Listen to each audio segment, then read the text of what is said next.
Welcome to The Explainer. Today, we're diving into a really radical idea, one that flips the very rules of logic on their head. We're going to talk about systems of reasoning that are built on a concept you and I deal with every single day: scarcity. So, just think about this for a second. Normally, when something's true, it's just true, right? You can use that fact over and over again. But what if a fact, a logical truth, behaved more like a movie ticket? You use it once, and poof, it's gone. This simple question is the key to unlocking a really powerful family of systems called substructural logics. All right, so here's what we've got on the docket. We'll start with how logic normally works. Then, we'll see what happens when you introduce scarcity. We'll meet the star player in these new systems. And finally, and this is the cool part, we'll see how this isn't just a theory, but has huge real-world consequences. Okay, so to really get what makes these new logics tick, we've got to first understand the system that most of us just use without even thinking about it: classical logic. And it really operates on this principle of, abundance. Seriously, think of it like an all-you-can-eat buffet. If the fact, the sky is blue, is out there on the buffet table, you can load up your plate with it. You can use it to support 1,000 different arguments. It's an endless supply, and there's absolutely no penalty for taking more than you need, or, for leaving some behind. And this right here, this is the fundamental shift. We're literally moving from a world of infinite supply, that buffet, to a world of really precise transactions. A proposition is no longer this endlessly available thing. It's more like a token for a vending machine. You've got one, you use it to get what you want, and that's it. It's gone.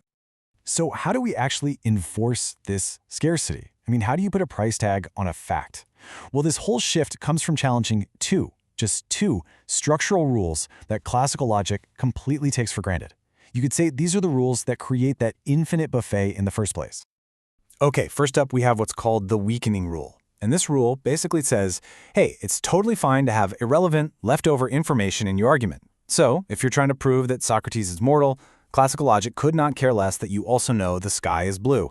You can just ignore it. It's like adding an extra, unused ingredient to a recipe. It doesn't help, but hey, it doesn't hurt either. And then, rule number 2, the contraction rule.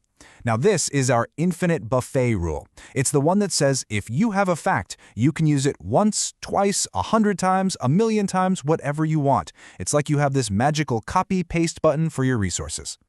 And here's the absolute key to the whole thing.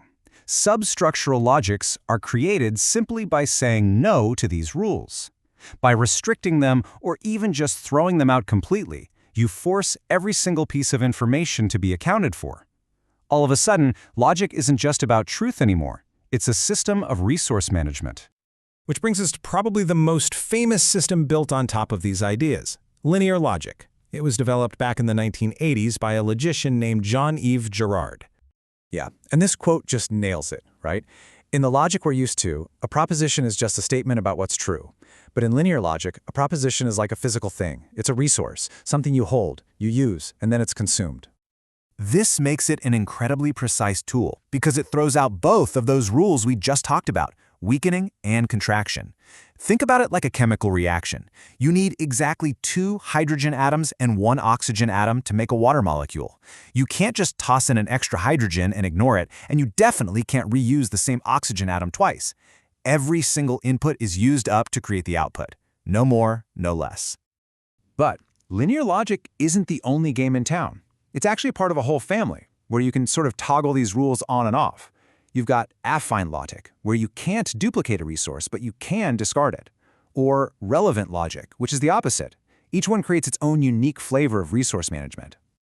Okay, I know what you might be thinking. This all sounds like a really abstract, philosophical game, right? But here's the thing. Forcing logic to care about resources has incredibly powerful real-world applications, especially in computer science. What this does is it lets us model systems where things like state, order, and quantity are absolutely critical. Think about programming. Using these ideas, you can write code that guarantees a resource, like a file or a network connection, is opened, used exactly once, and then closed properly. That wipes out a whole category of nasty bugs. And in linguistics, something like the Lambert calculus models how grammar works, because in a sentence, you can't just throw words away or duplicate them. The order and number of words is what creates the meaning. So, what's the big takeaway here? We've basically gone on this journey from logic as an infinite all-you-can-eat buffet to this precisely managed system where everything, and I mean everything, counts.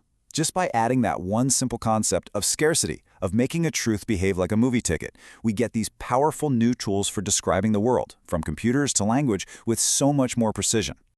And that's a really powerful thought to leave you with. We tend to think of logic as this fixed, unchangeable bedrock system. But if we can tweak its most basic rules to create something new and incredibly useful, it makes you wonder, right? What other foundational systems that we rely on, in tech, in science, in our society, are maybe just waiting to be reimagined?